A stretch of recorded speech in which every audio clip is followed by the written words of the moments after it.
Srinivas Sahu special public prosecutor POCSO court Jajpur.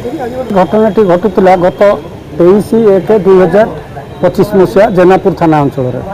Jenapur थाना अंचल गोटे 15 वर्ष 11 मासर नाबालिका झील को संजय महारणा जहाँ घर कालियापाणी थाना अंतर्गत कादोबंदी ग्रामर से जो नाबालिकाटी को अपहरण कर तार जड़े संपर्कों घरे रखी सहित दुष्कर्म करता।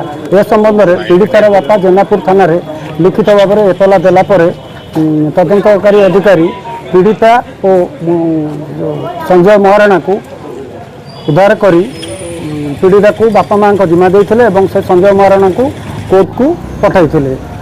ए संबंध में मान्यवर विचारपति श्री अभिलाष सेनापति 13 जन साक्षी साक्ष्य एवं आनुषंगिक प्रमाण को भित्ति कर मुदाला को 20 वर्ष सश्रम कारादंड और 50,000 टंका फाइन पर निर्देश देते। जोरिमाना अनादेय 1 वर्ष सश्रम कारादंड एवं यही जो केस रे पीड़िता को 8 लाख टंका क्षतिपूरण देवाई जाजपुर आईन सेवा प्राधिकरण को मान्यवर विचारपति निर्देश देते।